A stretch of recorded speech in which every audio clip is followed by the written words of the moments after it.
Welcome to Let Us Interrupt You here on Saturday, October 15th, 2022. I am Joseph Alvo. I am by myself. There is no Mike today. Mike is celebrating his sister's birthday. Her birthday was on the 12th. Apparently, he was going to go celebrate with her. They changed plans, I guess. And I guess apparently he didn't feel like rushing down here. I don't blame him. This was a last minute thing on his part. He got a little teed off. About it. But then Mike's sister, I know your birthday was 3 days ago, but happy birthday. I don't know you, but happy birthday. So anyway, that's all you're going to get from me from that. A lot to talk about today in regards to a lot of crazy news that happened this week. Most of it was just Dan Snyder, because originally I was really going to have college football highlights and NFL picks. That was it. I really had no other plans on this show.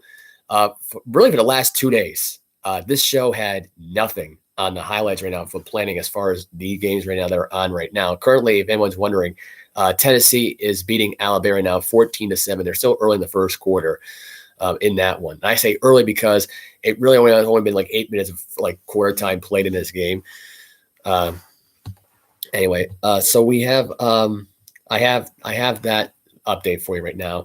There's been some other updates so far that happened so far. Grady Jarrett and Chris Jones not fined for the ridiculous personal foul calls and roughing the pass ones. I guess the referees figured it out, and the commissioner figured that the referees had screwed up here. Otherwise, he would have been fined, and the owners would have fined their teams.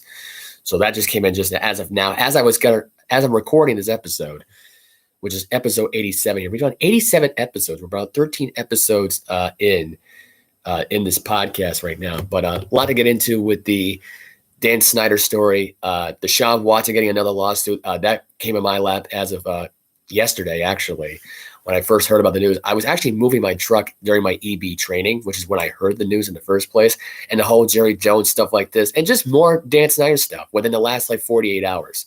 So it's been a crazy 48 hours with Dan Snyder. He's causing a lot of heat in the NFL. A lot of NFL owners don't like him. They think he's a snitch. That's why I named the episode Dan Snyder's a snitch, because that's basically what he is. He's a snitch. Bottom line, that's it. That's all you need. That's all you really need to know here about the Dan Snyder stuff. I will get more into detail about why I named it.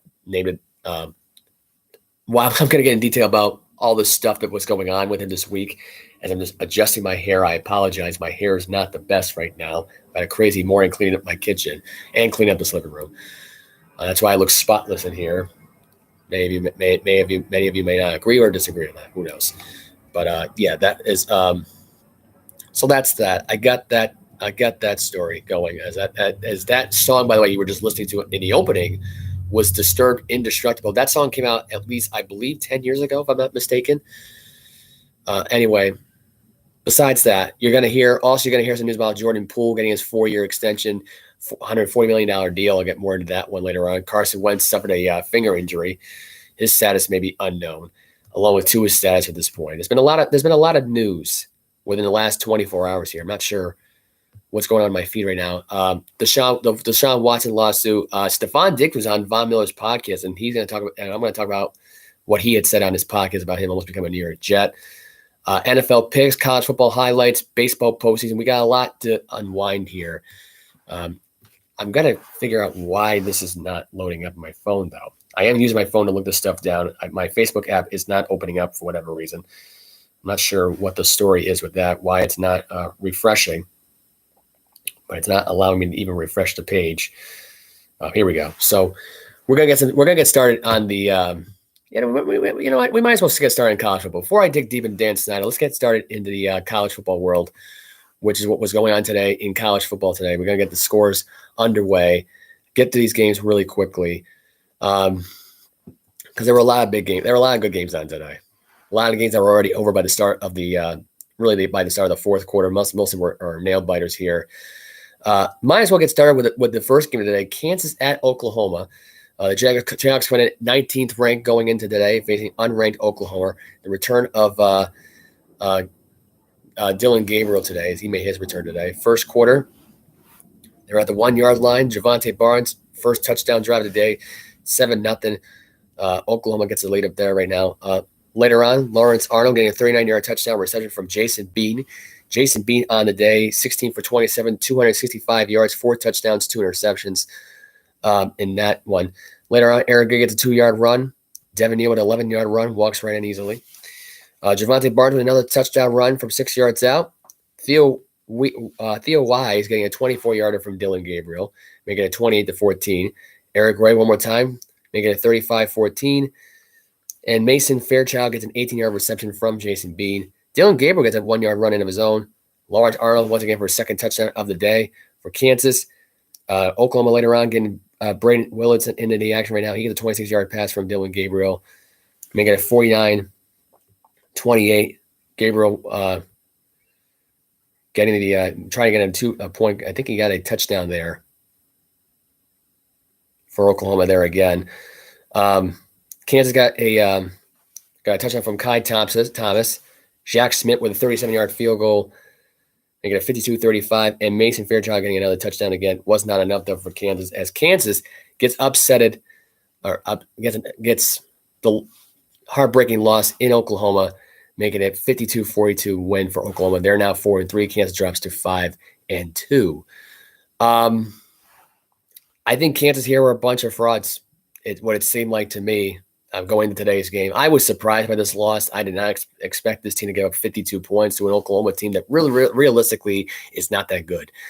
Even if you could put Dylan Gabriel in there, you could put Blake DeVille in there, or whatever his name is, that backup quarterback. I mean, I don't see Oklahoma having a really great season the rest of the way. I think this one was just a fluky one because they happened to be at home, and Kansas has had trouble playing at Oklahoma for a while. So to me, Kansas, I mean, they'll lose probably next week to Baylor now as well, which will wrap them to 3 losses. I think they're going to look at an 8-4 year, most likely. Now, this 5-0 start, not really a good way to end really your undefeated record and really streak that you had going. Not really a great way to end it. It doesn't take away from what they had accomplished this year up to that point. They got to a winning record, it seems like, for now, unless they just drop these next 5 games, then we'll have some problems. But otherwise, they had a pretty good game. Minnesota taking on Illinois. Illinois basically getting this game started right now with a 40-yard pass from Chase Brown, getting it from Chase Brown from Thomas DeVito, not DeVoy. At the Illinois field goal right now, Tanner Morgan getting a 9-yard run, making it 10-7. Third quarter, Muhammad Abram with a 4-yard run out here makes it 14-13. Tommy DeVito with a 5-yard run of his own. A couple more field goals. Illinois puts the game away. This was all about the Illinois defense just not allowing much from Minnesota in this game, as Morgan in this game was not that good. 4 for 12, 21 yards a pick. I believe he was injured in this game as well, if I'm not mistaken, or that was probably his stats in the game, which he was pulled at that point by Khalik. They did force some turnovers in this game. Not really a lot of fumbles to speak of right now, just the 3 interceptions they forced today. Illinois had Tommy DeVito go for 25 for 32, 252 yards, a touchdown, no picks, as Illinois gets the win 26-14. They improved to 6-1. And actually in about 3 or 4 weeks, they're about 3 or 4 weeks away from playing number 5 ranked Michigan and in Ann Arbor. That should be a very telling game.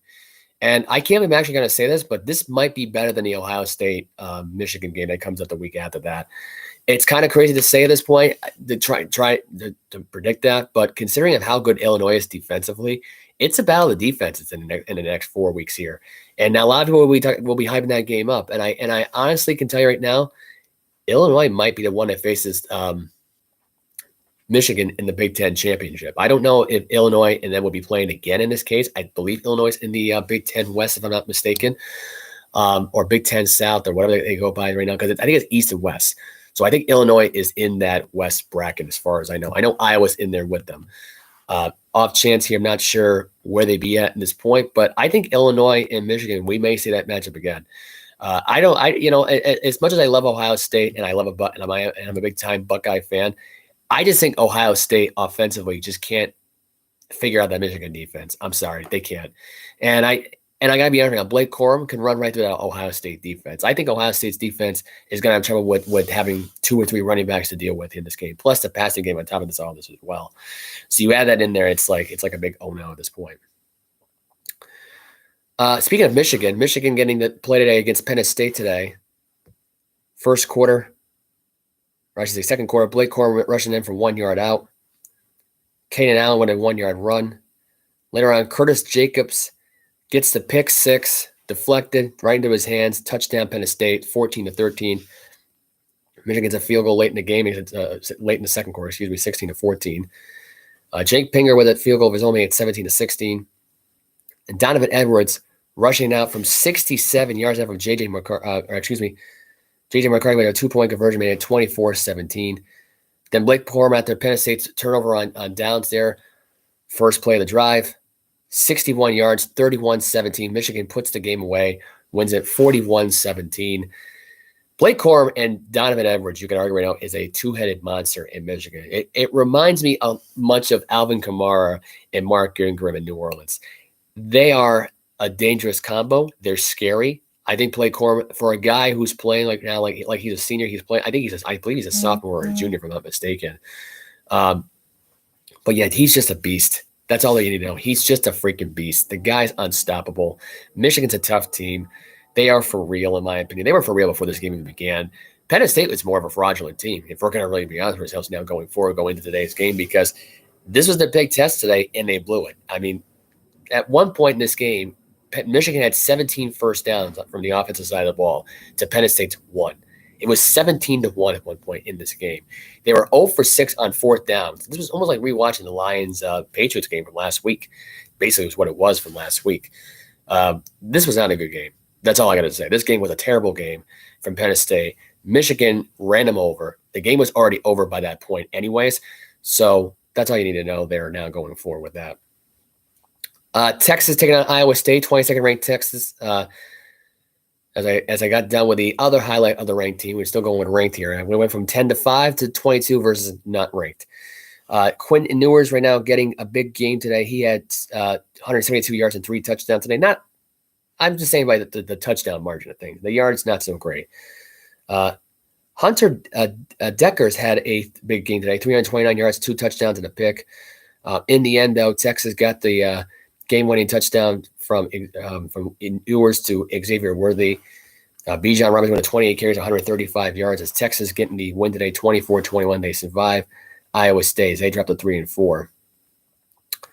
Auburn, Ole Miss right now currently playing at 48-34 with about 3:17 left in the fourth quarter. Tennessee beating Alabama 14-7. Oklahoma State beating TCU 14-7. 8th ranked Oklahoma State, 13th ranked TCU. You got 3rd ranked Alabama, 6th ranked Tennessee currently on right now. Number 1 ranked Georgia beating Vanderbilt 14-0. 18th ranked Syracuse beating 15th ranked North Carolina State 10-3. Devin Leary not playing today for North Carolina State. And as of right now, Tennessee just scored. It was Leighton on the score. It's now 20-7. They are still, by the way, in the first quarter. This is, by the way, the most points allowed by Alabama, I believe, in a first quarter game, if I'm not mistaken, by anybody, really. They haven't given up this much probably since 2004, I believe, if I'm not mistaken here, maybe 2003. So very interesting stat there. It's now 21-17 if they just kick the extra point. So 3 touchdowns in this first quarter. We're getting the update now. How it was Henry Hooker with an 11-yard pass to Jalen Hyatt. So far, Hooker 6 for 7, 97 yards, 2 touchdowns for him, no picks. Other than that, the other games that come out later on, you got James Madison beating Georgia Southern right now 7-0. They're 25th ranked James Madison. Later on tonight, it's 16th ranked Mississippi State taking on 22nd ranked Kentucky, and 7th ranked USC taking on 20th ranked Utah. I'm taking USC, and I think I picked Mississippi State to beat Kentucky. I think Kentucky is not going to be able to do well against this team. I just don't think they will. So that is your college football highlight. I will review the rest of the other games that will be on, I believe, tomorrow. You have Arizona and Washington taking on playing later on tonight. I think UCLA and didn't play this week, so they have a bye this week. But I will review the other games on Tuesday. I'm not going to have time. I'm not going to have time to do it tomorrow. Let's put it that way, because tomorrow will be NFL football. Which, speaking of that, I will get to. I'm going to go backwards in order here because I'm going to get to the articles and stories and stuff about Dan Snyder just in a little bit, and the other stuff. And plus, Mike was able to submit me his picks now, so I will go into the NFL pick range right now. So I will start off with this. I will do my picks first, and then Mike's picks second. So I'm going to start off with the Patriots Browns. They are in Cleveland this weekend. Cleveland is 2.5-point favorites. Actually, I might as well highlight the Commanders-Bears game. Actually, I'm going to give you the score of that one. 12-7, Commanders beat the Bears. That game was trash from the get-go. It was not good. It was a scoreless first quarter. a 3-0 field goal. Fields had a 40-yard touchdown pass. Bad red zone offense. Couldn't get in the red zone like at least 2 or 3 times. At one point, they were stopped short at the 1. Brian Robinson made his debut for the Washington, or actually I shouldn't say that because he already made his debut. Got the game-winning touchdown late in the 4th, 12-7 win. That's all you need to know. Fields went for 190 yards, a touchdown, and a pick. And Carson Wentz went 12 for 22 for 99 yards, no touchdowns at all. Robinson had 60 yards rushing in the game. Was not a good game overall. It was terrible. Let's put it that way. 12-7. It was a dud. That's all you need to know about that game. Now back to my NFL picks. So it is Patriots, Browns, Jets, Packers, Jaguars, Colts, Bengals, Saints, Ravens, Giants, Buccaneers, Steelers, Bills, Chiefs, which was pretty much the game of the week, if you want my honest opinion. 49ers, Falcons, Vikings, Dolphins, Panthers, Rams, Cardinals, Seahawks, Cowboys, Eagles, and the Monday Night Showdown with the Broncos and the Chargers. I'm going to start with the Patriots, Browns here. Browns are 2.5 favorites at home against the Patriots. I think the Patriots win this game. I picked them last week to beat the Lions. I picked them this week to beat the Browns. I think realistically, depending if it's Zap, depending if it's Mac Jones, I haven't heard any news yet on whether or not Jones will play or not in this game. It's been such an afterthought at this point this week that I don't think it really matters who plays in this game. There's no Clowney in the game, I believe. There's no Ward in the game, I believe. Myles Garrett is still going to play. You know, he did play last Sunday after the car accident he was in the week before. This week he'll play again, obviously. But I think I look at Cleveland right now and I think to myself, they can find a way to stop Nick Chubb running the ball. They can shut down the run in this game. The Pats do have a good run defense. I think Jamie Collins will make a difference in this game defensively. I look at the secondary. The secondary is dangerous. Jack Jones is one dangerous dude. You do not want to throw in the ball in his direction, but knowing Jacoby Brissett, he probably will. I think realistically, Jack Jones is a threat. I mean, and you got him, you got Duggan, you got Matt Judon. That is a scary defense.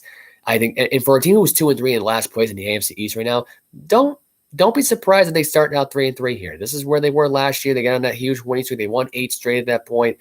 And they ran away with it, really, until the very end where they just started losing themselves. I think in reality, that's going to be the thing now going forward with them. So we'll see. We'll see what happens now going forward. The Patriots run it as far as that goes. But for this Sunday here, I'm taking them here. I can trust the Patriots more than I can trust the Cleveland Browns. So there you go. Jets, Packers, they are in Lambeau Field. The New York Jets are 3-2. The Packers are 3-2 as well. The weird London loss to me is pissing off Green Bay. That's all you need to know because I think the Packers will destroy the Jets. I can see this game going to a 30-point win for the Packers. I would not be surprised right now if it's 30-3. I mean, this is going to be or I guess you could say a 27-point win technically, but it's close to a 30-point blowout. This Jet offense is not that good. I think last week they just got the luckiest win in their lives against Miami because they had concussed their other quarterback in Teddy Bridgewater. Tua's got no timetable return at this point for the Dolphins, obviously. But for the Jets here, you got Zach Wilson back. The Jets are not the best team in football. They're a fraudulent team. That's all you really need to know here about that Jet team. The defense is good, but I just think realistically the Green Bay Packers are just going to be too much. I think Aaron Rodgers finally proves people are going to say how he's been off a little bit, not himself. It's been 5 weeks of bad football for him, blah, blah, blah. He's going to end that this week against this Jet team. This Jets team's got no chance in Lambeau Field. Jaguars at the Colts. I think I had him picked right now on Bleacher Report to win the game, the Colts, until I found out Jonathan Taylor's been ruled out this Sunday. There is no Darius Leonard. There's been rumors about Darius Leonard may having a broken nose and a concussion. So there's been a lot of issues with Darius Leonard lately. There's been a lot of issues with him all season long here right now. As far as Jonathan Taylor goes, he was in the walking boot. He is still out for this game. He may be out for another week or two as well for the Colts. So the Colts right now are banged up. They're injured. And you got Matt Ryan, who's already got 11 fumbles this year. And was it like 11 fumbles and 8 interceptions this year for him? I'm not even sure what this particular stat would be. I picked the Colts to win the game. I still do. I think the Colts defense is going to be too much for Jacksonville's offense. Their offense is kind of fraudulent at this point. Last week they did nothing against the Houston Texans. They did score 6 points. I mean, I think here it's going to be a low-scoring game. I wouldn't be surprised if this was 12-6 overtime win for Indy. This would not surprise me if this went to overtime. I don't think Jacksonville's a for real team this year. I think they had a fraudulent win at LA. They prove right now of why they're not that good. The Houston Texans pretty much exposed them, and I think the Colts will expose them next week. And they'll drop down to 2-4. They'll probably be in last place once again in the AFC South. That's my take. Bengals Saints. By the way, the Bengals are 2.5-point favorites at New Orleans. I'm taking the Bengals here. New Orleans is banged up. You got no Michael Thomas. You got no Landry. You got no. I believe now you don't have Kamara, if I'm not mistaken right now. Andy Dalton is the starting quarterback as far as we know. Other than that, there's not much else to say here. This is a Dalton revenge game basically against the Bengals, but at the end of the day, Dalton stinks. The Saints team is wretched without Winston on the field, I think, personally, as a quarterback. And I look at that team and I think to myself, the only thing that's keeping that team in this game is Taysom Hill in that defense. That's it. Taysom Hill as your backup tight end, backup quarterback, backup running back, and you got Cam Jordan in there still with that defense. Lattimore's also out, by the way, for the Saints as well, but it won't matter either way for the Saints because they're not going to win this game. So I'm taking the Bengals to win this game. It'll be close. It'll be close. Ravens at the Giants. The Ravens are coming in at 3-2. The Giants are coming in at 4-1. I think this will be a win for the Giants. The Giants are for real as far as I'm concerned. They proved that of how they can shut down the opposition last week. They basically held Rodgers under 170 yards for 3/4 of the game, pretty much. I mean, I didn't think they were able to do that much damage. But I think Lamar Jackson right now, who's been struggling lately, will continue to struggle. I think he'll have at least 2 interceptions thrown in the game. I think they'll sack him 3 or 4 times in the game. I think the Ravens offensive line is going to struggle against this Giant defense. This Giant defense is for real. They're not playing around. You got Saquon Barkley in there who can run right down their throats. They have a dead secondary in the water right now at 31st or 32nd ranked. I think they're 31st ranked, I believe, now officially. But yeah, Baltimore stinks defensively. I think the Giants are much better. The Giants are going to get the win here, in my opinion. Tampa Bay Buccaneers coming in at 3-2 against the 1-4 Pittsburgh Steelers. The Steelers have lost 4 straight, and they are 9-point dogs against the Tampa Bay Buccaneers. I'm going with the Buccaneers here. You can't bet against Tom Brady here. I'm sorry. This is basically the kid, Kenny Pickett, versus Tom Brady. Brady's going to rip him apart. I think this will be a damaging game for the Steelers. I think, once again, they get absolutely destroyed at home. They'll drop to 1-5. This won't even be close. If it's close, I'll be surprised. But I think Tampa Bay's defense is gonna be annoyed by hearing the fact right now that they're all washed up defensively. They can't stop anybody. Their defense had trouble last week, and the fact of the matter is that Brady got fined $11,000 for that kick he had against Grady Jarrett, which I'll get into that stuff in a little bit. I think that was a joke that Brady got upset about him with a late hits, stuff like that. He did his little kicking thing, and it's not the first time he's done this either. I actually didn't even know he did this before. I couldn't find it of when he actually kicked somebody, but apparently it was not the first time, but I didn't have time to look it up. So, but I'll get my 2 cents on this one real quickly. Tom Brady got the luckiest win of his career last week. And that's why I think the Buccaneers are going to destroy the Steelers, because literally it's going to be Tom Brady shoving it down their throat saying, hey, this was not luck last week. I'm back, blah, blah, blah. He played great for the last 2 weeks, throwing 350 plus yards. I'll give him that. I'll give him where the credit is due there. I'm not convinced it's the same Tom Brady of old still. I'm not. He's going through a lot of stuff right now with the marriage. They've got divorce attorneys and all that. The TB12 stuff right now is kind of dying a death right now. You don't really hear that much stuff about that. And you got the Let's Go podcast. That's the only thing he can fall on right now. So, I don't know. There's no Rob Gronkowski for this team, so it's not going to really matter. The Bucs are going to smash the Steelers, though, because the Steelers stink defensively. And at this point, if I'm Mike Tomlin, if he's knowing he's on his way out, he ain't going to give a damn about this game. I would say just go on your merry way, because he does not want to be a Pittsburgh Steelers head coach anymore. I'm convinced of it. Watching this team right now fall apart beyond the seams here right now at this point. And I think really it's the fact that TJ Watt hasn't been around. And they can't use that as an excuse. You kept Trubisky in there for way too long, and now Pickett is throwing interception after interception after interception, and now he's calling out the entire team, which no one's going to trust after this. And honestly, here I wouldn't be surprised if he went back to the bench. That really wouldn't surprise me. So give me the Bucs big in this game at Pittsburgh. 49ers are at the Falcons. That is a 1:00 game in Atlanta. A lot of people were saying it was 4:05. They were freaking out. It did not get changed, so don't worry. It is a 1:00 game. It will be on Fox. I'm taking the 49ers here. I think the defense is for real here. They're a legit threat right now. You got Troy Polamalu 2.0 and Falunga, who literally has been a beast on that field. I think he's been been a psychopathic now at this point, just destroying anybody in their path here now going forward. With the pick sixes, you got Nick Bosa, who seems fine. I think he might be playing this game, even with the groin. I have not given a look on the injury report. I had the injury report list on my phone this morning of who was playing, who wasn't playing. Apparently, I couldn't get back into it, so I don't know if he's playing or not. But actually, I may be able to pull it up right here, actually. And I do have the report right now. Armstead is out. Kinlaw is still out. Bosa is ruled questionable. Kropp is questionable. And Jason Verrett is still out. It doesn't matter. I look at Deebo Samuel. He's a dangerous threat. No one can cover him. No one can stop him even on the run here. The 49ers are a dangerous team. I think as they can go on a deep run here. I think right now they're on their way of clinching the NFC West. I don't think anyone's going to stop them. Their defense is legit. Their offense is legit, in my opinion. I think without Deebo Samuel, it kind of hurts them. But at the same time, they have Deebo, so they don't have to worry about not losing him. So I think they'll be just fine there. 49ers get the win against Atlanta at this point. If they didn't have Deebo, they'd be in trouble. But they have Deebo, so that's a good thing. The Vikings are taking on the Dolphins. No Teddy Bridgewater. It is Skylar Thompson once again for the Miami Dolphins playing this weekend. So that means no Teddy Bridgewater revenge game. It sucks. I got to go with the Vikings here. They're going to go 5-1. In this case here, they may be still the number 2 seed even after the Dallas and Philadelphia game if Philadelphia loses, because Minnesota technically lost to Philadelphia early in the year. But I think Minnesota's defense, I think at this point, is not the reason they've been successful. I think it's because of Justin Jefferson.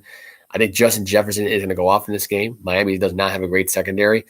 And I think Skylar Thompson is going to be the reason why Tyreek Hill and Jalen Waddle underperform for the next couple of weeks, because he's probably going to keep on playing now going forward. Okay, because I don't know what they see in him. Teddy Bridgewater did pass concussion protocol, clearly. They even ruled him that he would probably be able to be available for this game. He was practicing this week. I don't know why they're sticking with this kid.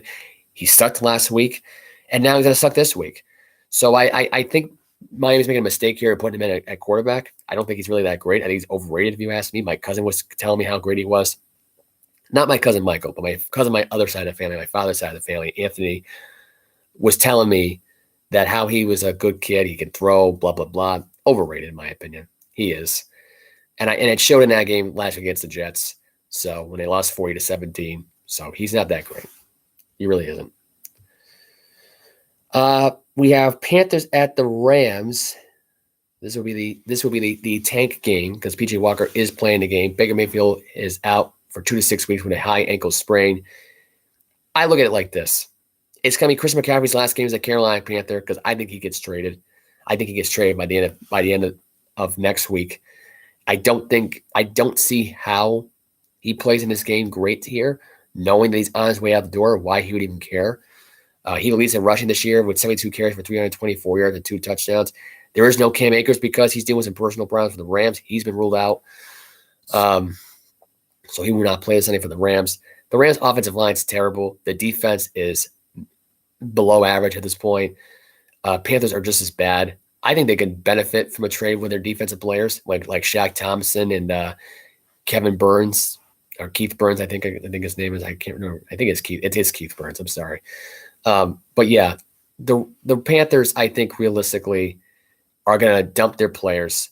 McCaffrey will be the one to go. Either he goes to Buffalo or Los Angeles. I think he'll be going off to Buffalo because I think it makes Buffalo a better team, and I think he retires as a Buffalo Bill if he does go there. I think he will be the number one back in Buffalo for a long time. I don't see him going anywhere else after this because I think Buffalo will have such a winning, atmosphere around McCaffrey that he would not want to leave. And I think if I'm Buffalo, I'm keeping this guy for the long haul because you got Josh Allen for the long haul, you got Stefon Diggs for the long haul, you got Von Miller for the long haul, Gabriel Davis, Isaiah McKenzie. It's all a perfect fit. But for him in Carolina, his run's over. It is what it is. I think Carolina loses this game to the LA Rams right now. It won't be a blowout. I think the Rams realistic. I think Matthew Stafford can put up all the big numbers all he wants. In reality, he'll still find a way to turn it over in his team somehow. This will be a close game because I don't think realistically because they are 10-point favorites. I'll give the Rams that, but they're not that good. They're not that good to win by more than 10 points against the Carolina Panthers. And if they do, well, good for them. But I am picking the Rams to win the game. I think Carolina is going to is going to keep this low scoring as much as they can here, along with the Rams. So it'll be a field goal win, really, by the Rams. Cardinals at the Seahawks. I did pick the Arizona Cardinals to win the game, I believe. I think Marquise Brown will go off in this game. I don't think Seattle's secondary will be able to stop Marquise Brown from doing his thing. You got Zach Ertz in there. I believe A.J. Green will be back here, if I'm not mistaken.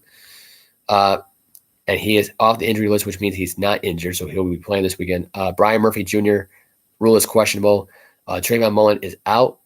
Darrell Williams is out. Matt Prater is out. And Rodney Hudson is questionable. So, but I think Arizona, I look at Arizona right now as a team right now that is still going to be a wild card team.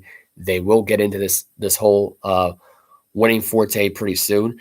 I think they'll do it in spite of Cliff Kingsbury being a whoppingly terrible head coach. I think Cliff Kingsbury and the Cardinals pull out the win against Pete Carroll and the Seattle Seahawks in Seattle. I think Geno Smith's – it's not that the run's over.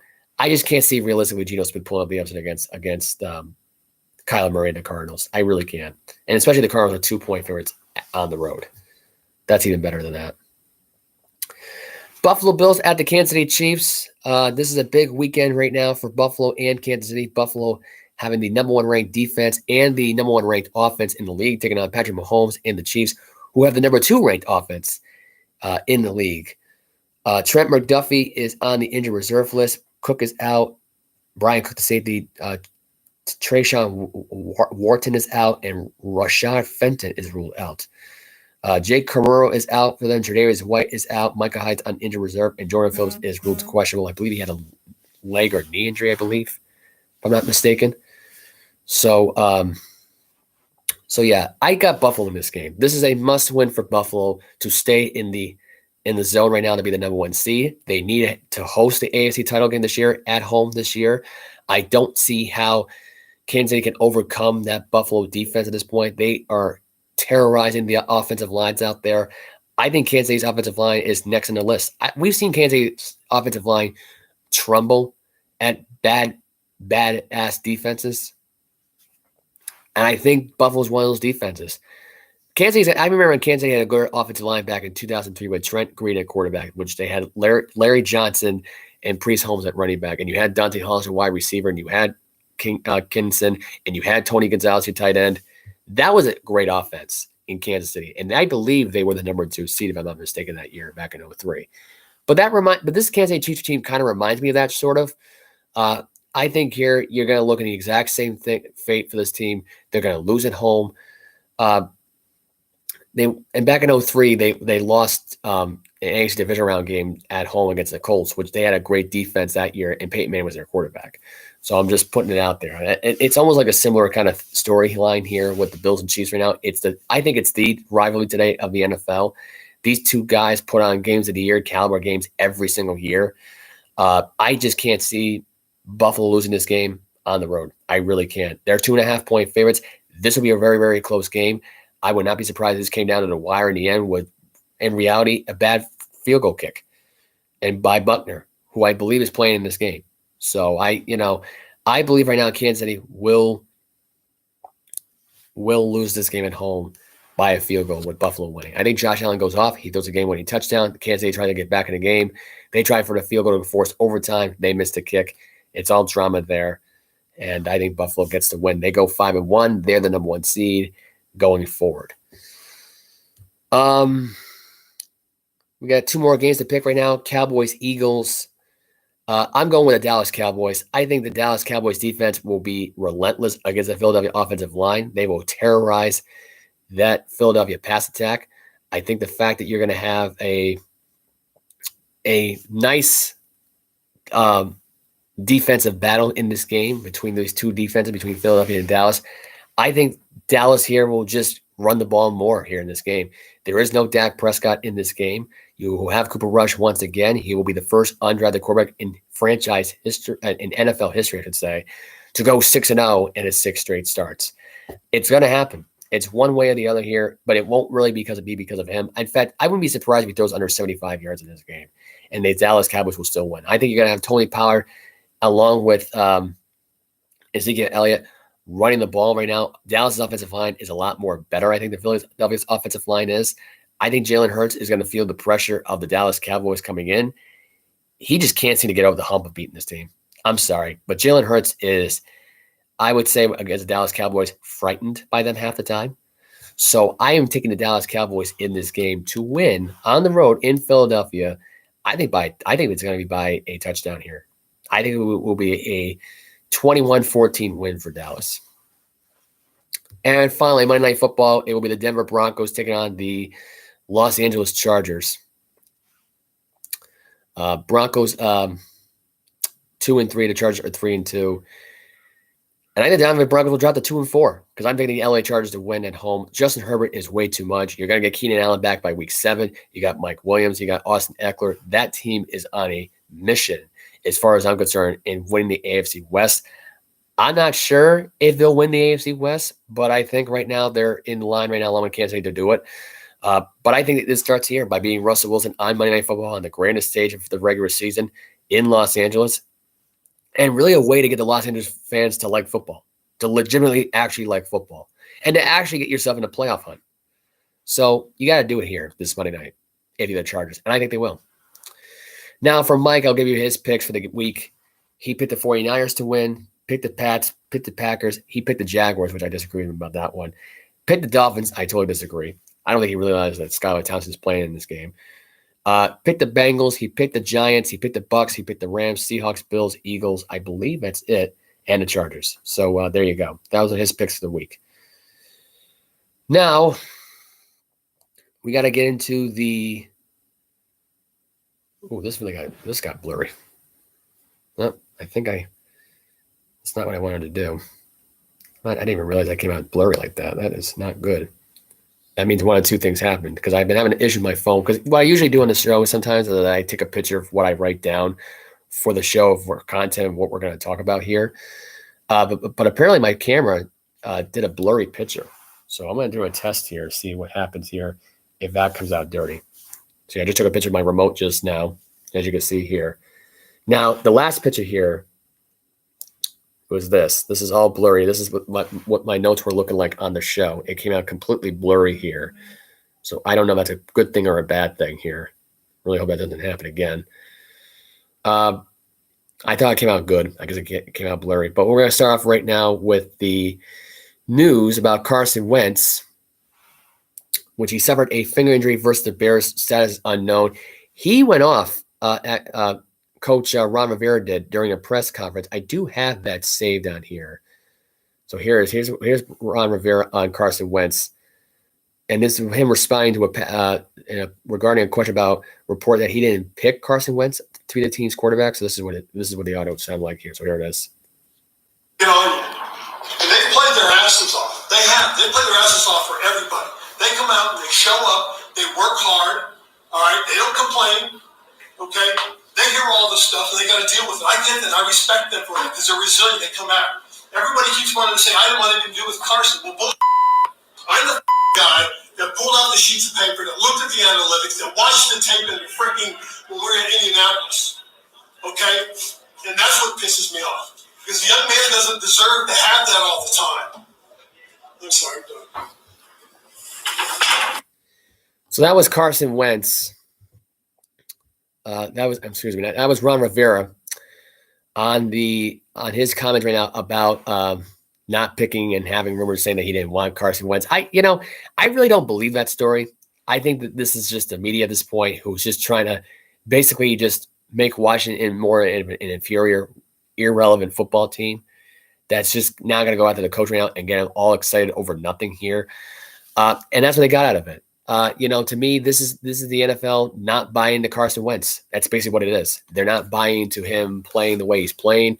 This proved it here last Thursday night when he only went for 12 for 22 for 99 yards, and now he's got an injured finger, which means the question now here is this, because they play the Packers next week at home. So that is your real test next week without Carson Wentz, because it doesn't seem like Carson Wentz will be playing next week with that injured finger. And I believe that's on his throwing hand, if I'm not mistaken. The question now is that, does this mean we're going to get back what the Commanders were supposed to have at quarterback? as I can just pull up the article right now, the depth chart now going forward for the Commanders, which I'm drawing a blank on the kid's name because it's been a while since I said the kid's name, but I had the depth chart right here. So we could probably end up getting Taylor Heineke or Sam Howell for that week. And it looks like it will be Heineke that will be playing next week for the Commanders. They go one-on-one with the Packers next week. Should be interesting to see how this plays out. Should be very telling on how this whole thing is going to play out. I think next week will be Heineke's, coming out party. The guy had a struggling year last year. He's got wide receivers around him, so there's no excuse really of why he could suck in this game. I don't want to hear Mike saying how he sucks and all that and couldn't do well. And look, in reality, when you're playing with second team or third team guys that are just trying to make the roster, but they know they're not good enough to make the roster, that's the story. To me, Heineke should play next week against the Packers. I don't see why he doesn't. He's going to have McLaurin. He's going to have Dotson. He's going to have Curtis Samuel. He's going to have Logan Thomas. That is going to be a dangerous combo for Green Bay to handle. And we haven't seen or heard from Jair Alexander. So I don't think he's playing for the Packers this week or next week.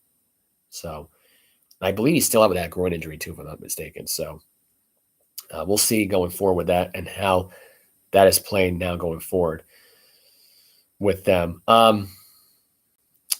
So we'll go from that to the other news that came out, which is the Daniel. I might as well get into Daniel Snyder story now, right? Might as well get into that story of the week right now. This was a story. This was going from article to article this week. Dan Snyder on reports right now saying that he has dirt on the NFL and on Jerry Jones, Ron Goodell, along with other NFL hires.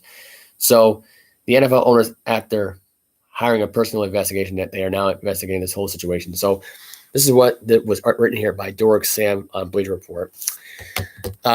Amid questions over his ability to run an NFL franchise, Washington Commanders owner Dan Snyder reportedly hired a private investigators to look into other owners and NFL Commissioner Roger Goodell. According to ESPN's Don Van Natta Jr., Seth Wickersham, and Tisha Thompson, multiple team owners and other sources inside the NFL have been told Snyder instructed his law firms to hire the investigators.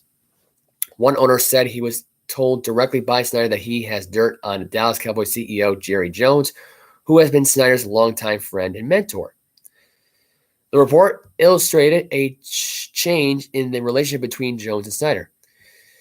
Quote, Jerry Jones recently told Confidence that he might not be able to protect Snyder any longer. Snyder has also badmouthed Jones, telling an owner recently he's only out to get in your pocket. He'll sell you down the river. You can't trust him, a senior executive close to owner said. Snyder's already lost Jerry, the source added. As part of a statement, Snyder's lawyers denied that his relationship with Jones had soured and added they have great respect and admiration for one another. Jones declined to comment on the report, as did a Cowboys spokesperson. The report states that Snyder also told people close to him that his private investigators dug up incriminating information about Goodell, other unnamed league office executives, and an unknown number of owners.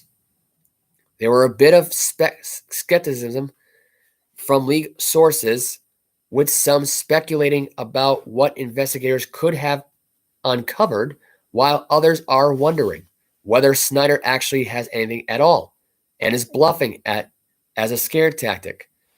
Because right now they've been forcing him to sell his team, and this is what he pulled. According to the report, league sources say that the NFL is aware that Snyder has claimed to be tracking owners, but none of the owners or sources would reveal how they learn of Snyder's alleged effort to use private investigators. The report stated that it's not yet clear exactly how many owners have been targeted by Snyder, but sources indicated that it's at least 6. Snyder, who has been at the top of the Commanders organization for 23 years, is reportedly confident that he will not lose control of the franchise, even though technically he's not even a head spokesman. His wife is. of the franchise without taking others down with him. He is said to have privately told people in his inner circle that he has enough information to blow up several owners around the league, along with Goodell, saying they can't bleep with me, Snyder report has said privately. Dan Snyder has got to be the biggest snitch of the NFL. This is a guy who has literally screwed with the NFL now for the last decade and a half. The guy is only out at this point to make money off of this team. You want to talk about a guy who's willing to sell out the Redskin heritage, willing to sell out the Native Americans who somehow were offended by this, but in reality, they weren't offended by the name being changed. They did it for money. They did it for publicity because they weren't making any more Redskin jersey sales. They were losing sales, to be exact at this point. You got an owner who has sexually assaulted women on the team premises, the team associates, his confidants in his inner circle has assaulted women in his path here. If you ask me, he is worse than Deshaun Watson. He is worse than really Ben Roethlisberger. He is worse than freaking every NFL owner there is in the NFL today. They've all got some bad seeds in them. This guy at this point is willing to go down swinging because he knows that everybody hates this guy. That is what Dan Snyder is. He is the most disliked NFL owner in the NFL, the biggest snitch in NFL history. I don't understand why this guy still owns this team. I don't understand how this guy has not been suspended for what has happened during the offseason.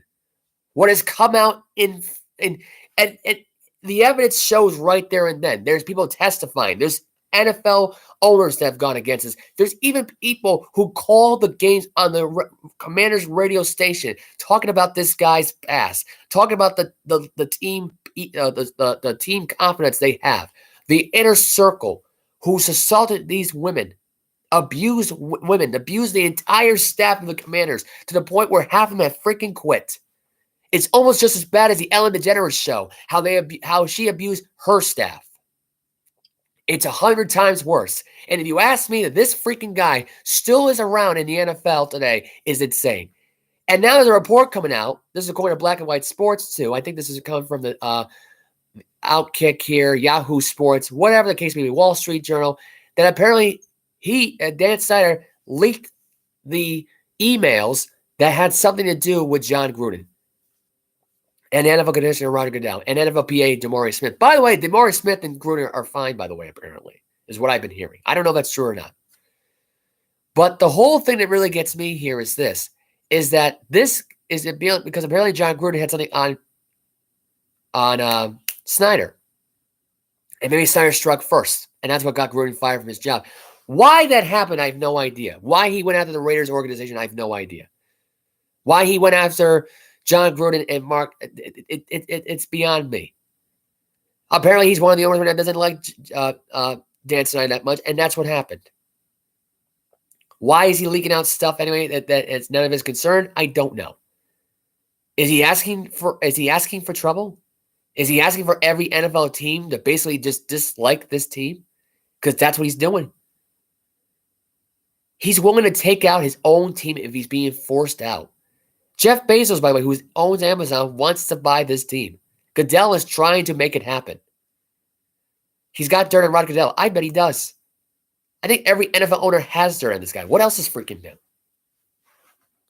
But the idea that this guy has got so much dirt on 6 NFL owners, and just 6 alone, 6 who probably don't even like him. And I can name you the 6 he probably has dirt with. Obviously, Mark Davis. Probably Al Davis at the time. Jerry Jones, who's supposedly his friend and mentor. I don't believe that crap for a minute. Probably Laura, the Eagles owner. The Ford family, for whatever reason. I would say Kraft maybe because of the whole Spygate stuff. And you can make the argument right now it's probably the Buffalo Bills ownership because they've done something that the Commanders haven't done in decades. And it's actually win. I mean, there are people out there right now who are out for blood when it comes to Dan Snyder. And there's a report, by the way, that just came out just now. I'm actually this might as well be considered breaking news. John Gruden scores a notable legal victory against the NFL. This has been told here right now, according to Newsbreak and Larry Brown Sports, that Las Vegas Raider head coach John Gruden on Friday scored another legal victory against the NFL. U.S. District Court Judge Nancy Alf denied the NFL's attempt to move Gruden's lawsuit out of a public courtroom and into arbitration this week. According to AJ Perez of Front Office Sports, Alf ruled that Gruden's contract with the Raiders limited arbitration to disputes directly between Gruden and the team, not the league as a whole. The NFL plans to appeal the ruling. Gruden is suing the NFL, claiming that the league was the source of the emails he sent that contained racist and sexist and homophobic language. The emails, which led to Gruden's ouster as Raiders coach, were acquired as a part of an outside investigation into the Washington Commanders franchise. The league has denied that it has anything to do with the leaking emails to media sources. Someone else might actually be responsible for the leak. So that was what was reported. This is all, by the way, part of the Dan Snyder story, because this is not all here, by the way. This is not all. We have more of this to come. Believe me, we have more of this to come.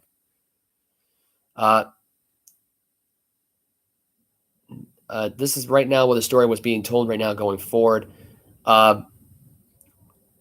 We also have this from Jerry Jones, I guess, this week. This is what he had to say. Cowboys. This is what the Cowboys owner, Jerry Jones, says. Report about Snyder having dirt was news to me. Jerry Jones did not seem fazed by reports of the Washington Commanders owner, Dan Snyder, saying he had dirt on him as a longtime Dallas Cowboy boss. I don't have anything to say about it other than I don't know where people got supposed resource from me, Jones said on 105.3 The Fan. Anything that in that was news to me. If anybody wants to put something in my car or listen on the phone, get in line. Post quote. This is a man who has got no fear of Dan Snyder, whether they're friends or not. And maybe this is Dan Snyder making some noise, getting some attention here. I don't know. But Dan Snyder should be removed as an NFL owner. I don't know why there's no vote on this. I don't know. If he wants to take down the NFL at this point, you want to know something? You're just the reason why the NFL is bad. You are the main reason why the NFL is bad. Your team has sucked every single season for decades. And the times that you were good, you blew it. You won a division with a losing record, the first team to ever do that in 10 years. And you lose on wild card weekend, where you almost beat Tom Brady to go. Way to go. By the way, here's another thing, FYI right now at this point. The reason this guy is on his way out the door is because he's already mad with the fact right now the NFL owners voted on him not controlling his own team. And the fact of the matter is that he's not controlling his team this year. That his wife is. And his wife has no idea how to run the operation. Right? Because it's the same stuff. It's the same crap. They're 2-4. They're in last place right now in the NFC East right now. And you got a guy right now who loves Carson Wentz. That's the only good positive thing about this team so far is Carson Wentz. That's it. The rest of it is a complete freaking joke. If you want my honest opinion. A complete freaking joke. This team right now, with him in charge, with him somewhat in the fold, is not a good thing. It's not a good thing. And I think realistically, the Snyder family should be removed permanently. I don't know why the NFL owners, I mean, what, and I'm trying to figure out what the dirt he has on these guys that people don't already know. Jerry Jones is safe for life in his job. He is the number one in command along with Robert Kraft in the owners' meetings. We all know this. We all know this. This is a guy who has owned this team since the 90s and has done crap. He has banned fans from having signs in the stadium. He has taken away the Redskin name because of some ridiculous political way of racism kind of thing. All this woke nonsense. You talk about the only guy that really basically removed something that was part of the NFL history and basically say, it's racist. It's deemed racist. Because he listened to some politician who had his support because they believe in him and being the owner of an NFL team. That's all. That's how sick this guy is. He is willing to destroy anything to have people kiss his ass. And this is the problem with Dan Snyder every single time. He is a horrible owner. He doesn't give a damn about his fans. He wanted to leave Washington so bad, but the reality of it was he couldn't leave because of the NFLPA, and Virginia restricted him from coming here because they didn't even want him to come here. And the NFL owners didn't even get to him. They didn't even get to them. They already knew what this guy was about, and he is blaming that on the NFL owners. That's exactly what he's doing. He brought property that really, he didn't even think of the team first, but then thought, okay, I'll move the team down here, which that wasn't even the original idea in the first place. You wanted to get the hell away from this team and not go to the games. And you got to a point where you didn't even care that they brought signs in the stadium anymore. The only reason you changed your team is because you weren't getting any Redskins jersey sales. You were dead in the water in that. Hell, you're still getting fans out there wearing Redskin attire that are from football players who have been long gone and retired from the game since 2005, 2006. You do not care about this freaking team. All the NFL owners freaking know this. They all know it. So I don't understand why this guy is even still around. Why is he still around? Why? I want to know. What is the answer? You want to know what the answer is? It's bullshit. That's what it is. Absolute bullshit. If I was an NFL owner, I would have this guy removed. And if I was a commissioner, I would have bossed these guys around to remove this freaking guy. He's a clown. And there was reports saying how the NFL owners just hate Dan Snyder, and it's an NFL mafia, and it's every owner for themselves. Like, we didn't already know this. We didn't already know. Like, how does NFL fans not know this? I knew this. There are people older than me that don't even know this. This is a mafia thing. It's every team for themselves. That's why it's 32 teams. Newsflash, we already knew this. This is not news. Speaking of news this week, this brings me to my next point, which is the news about Mr. One Deshaun Watson, who got caught with some more of a lawsuit, another lawsuit to be exact, of a pressured massage therapist, which is another alleged sexual assault from Deshaun Watson. This will be now case number 5 now, because we're getting now to the federal now that the other 20 cases were settled. It would really be number 25 in this case. Another woman has filed for a lawsuit against Cleveland Browns quarterback Deshaun Watson, accusing him of pressuring her into performing a sexual act while she was giving him a massage. According to Peggy Gallick and George Unger of Fox8.com, the lawsuit is not connected to the other 24 lawsuits that were filed against Watson. Previously, 23 of them were settled. I didn't even know it was 23 at this point. Now we're going back to 20. Now we're going back to 4 now at this point. So here we go. I made a mistake. Those lawsuits were filed by attorney Tony Busby. This latest one has been filed by 2 different lawyers. According to Claire Gary of News 5 Cleveland, the woman, quote, claims Watson reached out to set up an appointment via Instagram, and as a small business owner was actively trying to grow her business and expand her client base, the lawsuit says. Per that report, Watson allegedly tried to have sex with the woman, and when he was rebuffed, was able to pressure her into oral sex before paying her $300. Her rates for massages were $115 per hour. One of the lawyers following the lawsuit, Anish Nguyen, said the woman accusing Watson of sexual misconduct has been struggling with everything. It's taken her some time to come forward. She's doing it for herself and other women who have been victimized by Deshaun Watson. I'm going to tell you this right now. This is not a cash grab for this woman. This guy is a horny pervert. That is all Deshaun Watson is a horny pervert. This is a guy who has got the mindset right now to being a pervert. He can't keep it in his pants. He's the richest guy in the world. He thinks he's going to get away with it. He's worse than Big Ben Roethlisberger. He's not worse than Dan Snyder, but he's worse than Big Ben Roethlisberger. This is a guy who is allowing himself to be this kind of person. I don't understand why Watson's doing what he's doing. He was already popular before this. He didn't need this kind of attention highlight reel, and now he created all this drama for himself. He is pathetic. This is not what you do in this situation. It's not good. You're making yourself look bad in front of the entire world. And at this point, if I'm Deshaun Watson at this point, I come out and say that I did it. This is not looking good on your end. And there was reports going like a few months back saying that there were like scientists that were saying this, doctors that were saying this, therapists that were saying this, that this guy is going to do it again. And you want to know something? This probably happened right after the other lawsuits happened. I guarantee it happened while he was suspended. Now, we don't know exactly when this happened, really.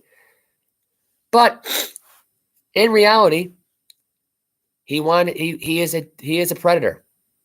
He is a womanizer, and he is dangerous.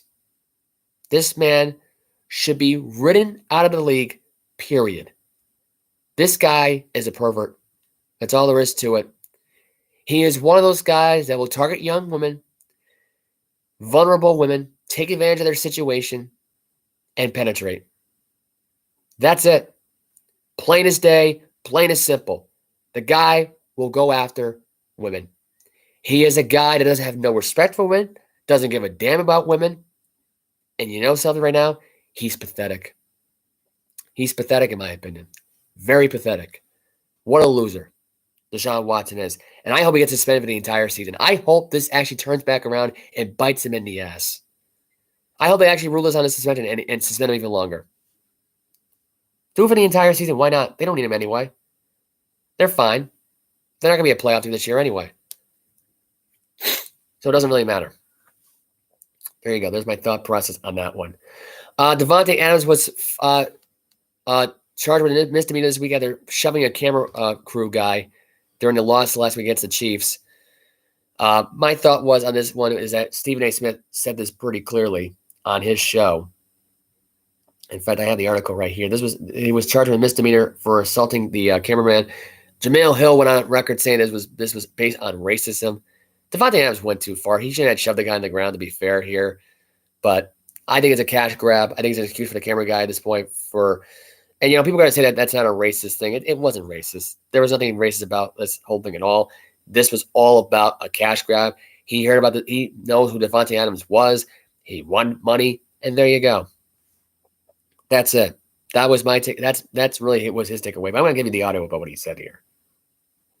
I ain't got to hesitate. I'm allowed to look and see something and come to an opinion.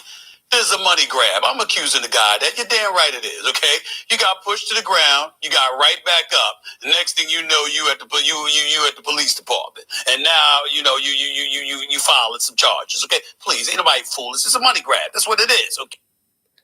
So that was Stephen A. Smith on First Take with Marcus Spears. I didn't even get a chance to play the audio on this one. This was a cash grab. That's all it was. The camera guy jumped in front of the guy. Like, here's my opinion. If you're going to jump in front of a player, you transition yourself around and face the camera to the player instead of being sideways and not even move. Go back and watch the video if you don't believe me. There's a video of literally the camera guy that got exactly in the guy's way, jumped in front of him, stopped, and just stood there. Keep moving. 6 feet, 10 feet if you have to. There's some camera angles we can zoom in on the player. You don't have to be right in the freaking way. But he jumped right in front of him. Probably wasn't paid up by the Kansas City Chiefs camera crew, but the team itself, and figured, I'll do a cash grab kind of thing.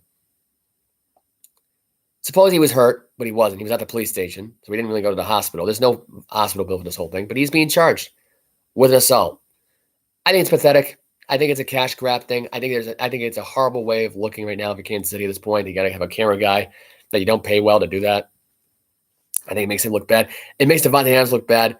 Both sides look stupid for this. That's it. They both look stupid for this.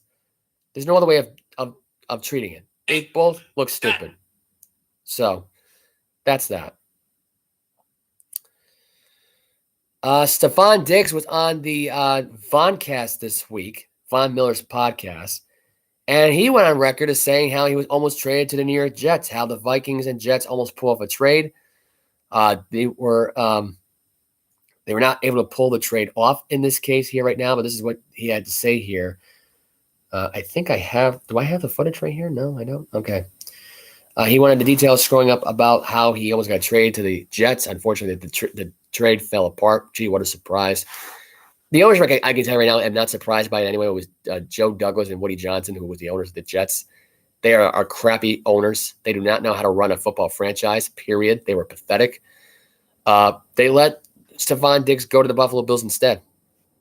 That's what happened. And you could argue right now that if Stefon Diggs would have went to the Jets that season, I think I'll give you this one right now. Josh Allen would have gone to the Jets this time around, and Buffalo would still be a minuscule, irrelevant football team who happens to be in Buffalo. That's it. Buffalo would have had Taylor Heineke at quarterback. Josh Allen would be the quarterback for the Buffalo for the New York Jets. You would have had Gabe Davis on that team. I don't think you would have had Singletary on that team, but you would have had Corey Davis, and you would have had who's another wide receiver? And you probably would have had Allen, Diggs, and Corey Davis. And probably, if not realistically here, probably Damian Harris at running back. If not Damian Harris, then probably Christian McCaffrey to New York Jet. And Le'Veon Bell. You could have had a 3 running back trio, a wide receiving trio, and you could have had a Super Bowl one already if you're the Jets. Period. And you would have had a different head coach. You probably would have had Sean McDermott. Because he would have overcome your dumb stupidity of your dumb owners at this point. Now, that report came out, and the only reason I think about that being a possibility right now at this point is because of this next point here. Jim Kelly's records would still be holding Buffalo to this day because no other quarterback would have broken it right now except for Josh Allen. I meant to get into this last week, and there's a question right now on whether or not Josh Allen is the next Jim Kelly here. I think he is. I think he's better than that, I think, honestly, if you want my honest opinion. I think realistically, you could argue right now that he's going to break every record that Jim Kelly ever had, which was touchdowns, yards, passing yards of his career in Buffalo, whatever. Josh Allen's going to be a long-time Buffalo Bill. Stefon Diggs is going to be a long-time Buffalo Bill. Gabe Davis is going to be a long-time Buffalo Bill. And Christian McCaffrey, when we get traded to Buffalo, he'll be a long-time Buffalo Bill too. You missed out, if you're the Jets, on possibly the biggest deal yet at this point. And what do you got to show for it? Zach Wilson, who's barely improving, and Joe Flacco, who's well past his prime as a quarterback, but he's still got enough left that it takes him out. Great. Joe Flacco right now at this point would have been with the Buffalo Bills anyway. Realistically, instead of being a backup quarterback for every other football team that sucked, including the Broncos, including the Jets. And the only reason they're 3-2 is because they beat a Pittsburgh Steelers team without TJ Watt and a Dolphin team without their starting quarterback. That's it. They're still the Jets. They still suck. That's it. And Stefon Diggs, I think, realistically saved himself from going to the Jets because realistically, I don't think Josh Allen would have retired as a New York Jet. I think he would have gone right to Buffalo in the end, but I don't think the success would have been any different. I think Josh Allen would have been past his prime at that point anyways, and I'm just going by the future here of like what ifs here. Like what if Josh Allen was with the Jets? He would have won a Super Bowl, but he never would have retired as a Jet. He would have left the Jets organization to go to Buffalo. That's what would have happened. Because the Jets don't pay their players long term. They're just like the Patriots. Instead, they wait. And the only difference is they don't save their money, though. They spend it on useless talent that doesn't want to stay the New York Jet. That's it. Le'Veon Bell is a good case for it. San Antonio Holmes is a good case for it. Jericho Country is a good case for it. Mark Sanchez got himself out of the Jets permanently. I mean, this is Rex Ryan. The case can go on and on and on and how bad the Jets organization ownership really is. They're just that bad. They're horrible. They're a horrible organization. They're so bad, it's pathetic. I think they're worse than the Washington Commanders. If you had to go by bad ownership, I'll give you the top 3 right now. The Jets, the Commanders, the Lions. Period. End of story. Bad ownership. Teams are horrible every freaking year. Every freaking year. I'll give you right now 2 asterisk wins right now the Jets have this year. 2. 2 asterisk wins. It's pathetic, if you ask me. Absolutely pathetic. Jordan Poole just finalized a 4-year, $140 million extension with the Golden State Warriors. That report came out on CBS Sports as of yesterday. Made an announcement by Michael Casely Bloman, of CBS Sports. He is 23 years old. The new deal will keep him in the Golden State through the 2026-2027 NBA season. I think this was the right deal here. I think this kid, I think it keeps this kid around for a long time. He's a good guy to have. It's a good move. It's a good move by the Warriors. I think the Warriors deserve this kind of deal. I think it's great for the kid. We'll see what happens now going forward with the Golden State Warriors, what they do now going forward with Poole. Does he take Draymond Green's place? I think he does. I don't see how he doesn't in the starting rotation. I think Jordan Poole, you can argue right now, maybe in the starting lineup this upcoming season. James Wiseman might be in the starting lineup this upcoming season. And right now, you can argue right now, the Golden State Warriors, they're going to be a really good team this year. They may be the number one team in the NBA Western Conference this year. So with this deal right here, he's definitely a starting player because you're not gonna have this guy on the bench. Wiggins will be a bench player, and that'll be the end of it. So that's it. We'll see what happens now going forward with Jordan Poole, but this is a good thing for this kid. He was great during the NBA Finals. He was a menace to society to Boston in the end with a three-point shooting, along with Curry, along with Thompson. So I think this will be a great thing for this kid. The kid deserves it. Let's see. We have MLB playoffs. We might as well get into MLB playoff mode from last night. Might as well get into highlights from that last night. Give you the scores from the games that were on for the last few days. Currently, right now, the Philadelphia Phillies and the Atlanta Braves, they're 2 outs away from. We might as well give you the watch-along live feed for this. So I have Game 4 right now of the NLDS on one screen here on my phone, and I have the Alabama-Tennessee game right now, which, by the way, I'll give you the score of that game quickly. Tennessee Volunteers beating Alabama right now 28-17. They are in the second quarter. This is one hell of a game. This might be, you could argue right now, game of the year in college football.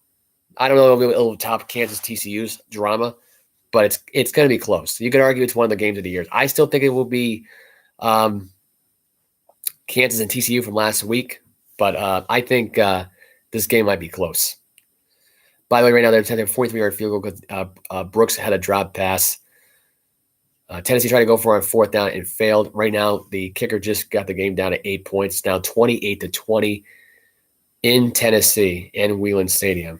And Tennessee's got about 36 seconds left of the first half of that game. Philadelphia Phillies are up right now 8-3 right now. They are up the series 2-1. They won last night 9-1 and 5-3 during their series with the Braves. Very surprising to say the least here. And also last night, the Padres beat the Dodgers 2-1. They lead the series 2-1. Game 4 is on tonight for them. Guardians are at the 10 innings in the Yankee Stadium 4-2. Aaron Judge, by the way, struggling with a 0-8 in the ALDS so far with 7 strikeouts so far. Very cold slump right now for Aaron Judge. I don't know what the hell will happen here now going forward here. This may be the end for Aaron Judge as a Yankee. Aaron Judge could play his last game tonight in Cleveland. Or I'm sorry, it might be. Sunday that might be possible. Yeah. So there you go. Sunday, October 16th will probably be marking the last day that Aaron Judge would be a New York Yankee. So that's my take right there. Astros Mariners are scoreless in the fourth inning with 2 outs. The Astros won. Your Alvarez had a 3-run shot to walk it off on, I believe it was on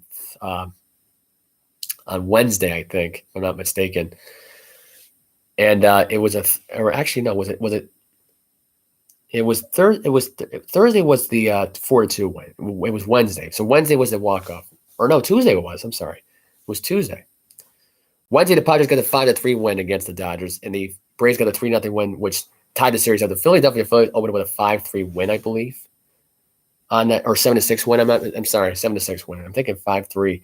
It was Dodgers 5-3, then it was Padres 5-3 the following day. So there you go. Got my scores mixed up.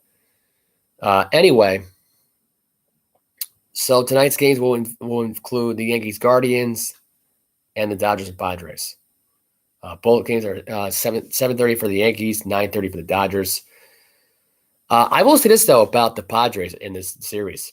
I think the fact that they're playing Game 4 tonight doesn't give the Dodgers a lot of rest here. The Dodgers are done as far as I'm concerned. You talk about having to buy and to rush through all these games now going forward. It doesn't give the Dodgers a lot of momentum. It doesn't. To tonight's matchup will be Anderson taking on Musgrove tonight. It was supposed to be it was Gonzalez, who was excellent last night for the Dodgers. Unfortunately, did not get the win. As a matter of fact, Blake Snell last night had the win last night for the Padres, as he went 5 1/3 with 6 strikeouts last night and 2 walks and a earned run last night. And Gonzalez only went inning and a third, really, which I still can't figure out why that was the case now for Dave Roberts. I'm still questioning that by so many means here. It does not make sense. But it is what it is. Dodgers are down 2-1. The Philadelphia Phillies right now are about, well, now they're 2 outs away because I just missed what happened. They actually had I think it was a strikeout there, right? So 1 ball, 2 strikes, 2 outs. Now it's actually a full count. Excuse me. Now the thing kind of take forever for a feed here to load up. Charlie Morton only went 2 innings. I don't know if there's analytic baseball going into it right now. All I know is it kind of ruined the Braves' chance to win this series, I think, now.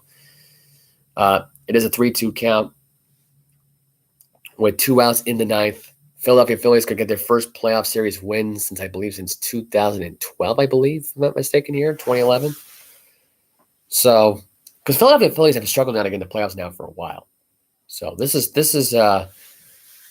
interesting. We'll see. We'll see what happens now going forward. But again, I mean, it's going to be very telling here now going forward what Philadelphia is going to do. If they get a win here or not. The winner of this series obviously goes up and faces the NLCS and will face off the winner of the series of the Dodgers-Padres series, which could be San Diego versus Philadelphia, could be a possibility. That could be your series starting next week, which will be the 17th or the 18th, I believe. Not sure offhand when that date will be starting, but I will have the review for that in a little bit for that game. I don't think I'm forgetting anything else right now.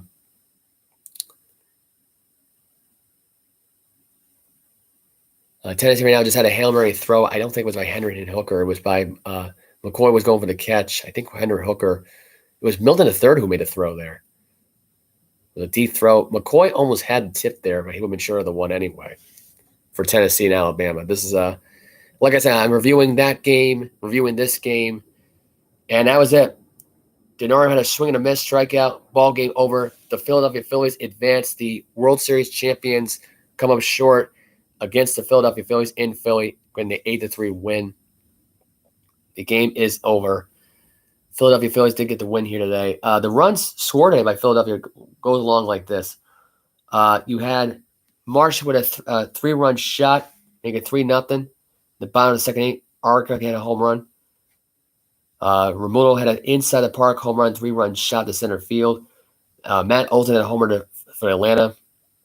Hoskins had an RBI single to right field. Romulo had an infield single.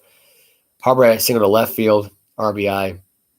Denard had a home run who just struck out just now in the seventh. Who hit it in the 7th, and Bryce Harper had the solo shot in the go-ahead run in the 8th to put the game pretty much away. And the Philadelphia Phillies shockingly advanced the NLCS for the first time since 2009. It looks like the Philadelphia Phillies right now they're tasting something. They're tasting some sweet October magic right now in the 2022 season as the Braves season comes to an official end. This surprised me. I had Atlanta winning the series in 5 games. I really thought this would be a 2-2 win here. I thought Philadelphia would take advantage to Philadelphia, attack to Atlanta right now to try to win it there, but then come up short. I had Atlanta win the series. I was wrong. I was completely wrong with the Philadelphia Phillies. Bryce Harper right now is the guy who's been doing great for this team, along with Romulo, the catcher. That's going to be a dangerous team going in the deep part of October into November. So I think they're getting hot at the right time. Not really a lot of people had them going to the postseason this year at all this year. I was one of the people this year that did not see the Philadelphia Phillies making the postseason this year. Just couldn't imagine it happening. But yeah, they are going into postseason mode this year, which is very surprising. Very surprising. Did not see this happen.